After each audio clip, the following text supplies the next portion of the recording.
polls for my compatriots as soon as possible. Thank you so much, President, for that, because all of us know very well how high level of medical research is in the United States. And this declaration and the will of cooperation on part of the United States, on part of the President of the United States, is of crucial importance to us. So thank you very much for that.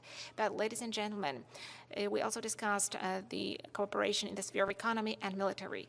Let me first mention our economic cooperation. As the President has just mentioned, we are developing it both in the sphere of energy, in building energy security. Today we can say that the United States is cooperating in the sphere of creating energy security, not only the energy security of Poland, but also the energy security of Central Europe. The President has just mentioned the 3Cs initiative. Yes, all the investments that are being carried out in Poland today, the extension of the capacity of LNG terminal in Świnoujście, we're increasing its capacity by 2.5 billion cubic meters. We also plan to construct another LNG terminal in the port of Gdańsk. All of that is conducive to being able to receive LNG gas and provide its deliveries not only across Poland, but also for the countries of Central Europe.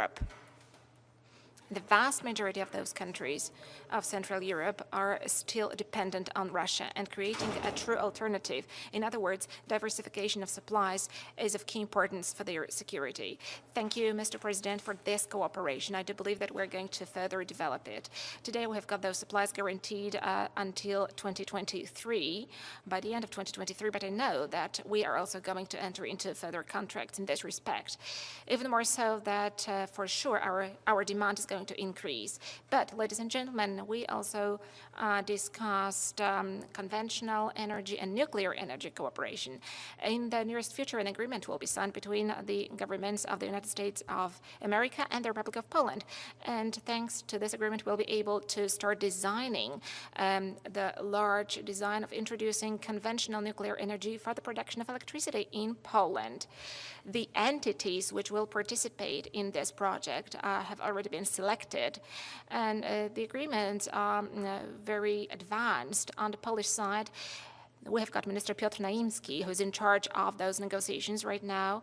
An appropriate intergovernmental agreement is about to be concluded, finalized. We can expect that to happen in the near future. But, ladies and gentlemen, I also want to mention the contribution of the United States into the 3Cs initiative, and first and foremost, the financial contribution to the fund of the 3Cs initiative. Mr. President got interested in that fund some time ago. This is an element, a vehicle, which enables the development of this cooperation. Thank you, Mr. President, for your activity, and thank you for appreciating this cooperation, which takes place in Central Europe within the framework of the European Union.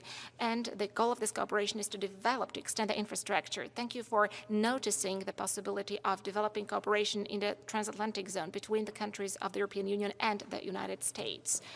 And of course, from my point of view, this cooperation with Poland is extremely important to me, but also in the economic sphere, we're speaking about increasing military cooperation between Poland and the United States. It is also of primary importance.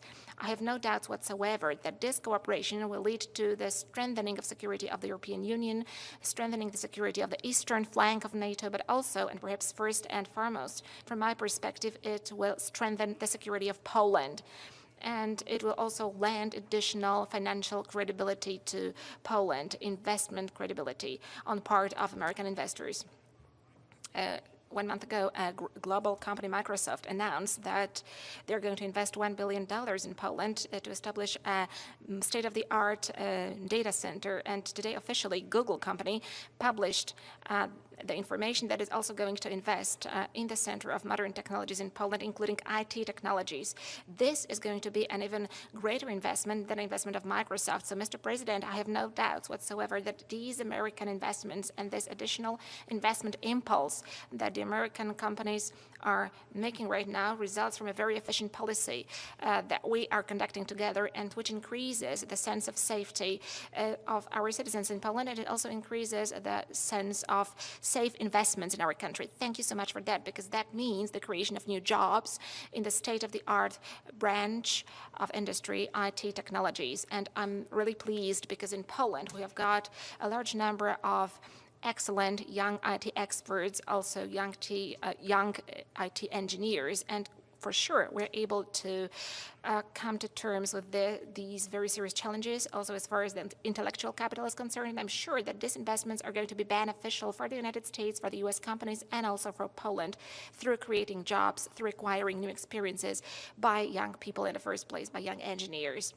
I'm also glad, Mr. President, because, as we said before, the agreements that we entered into concerning increased U.S. military presence in Poland, the agreements we signed last year, according to the first one, the U.S. forces are going to be increased by 1,000 troops in our country, and another another agreement stipulated concrete locations in which U.S. soldiers will be stationed in Poland on a rotational basis, but also it's going to be heel-to-toe rotation. Today, we are entering another stage.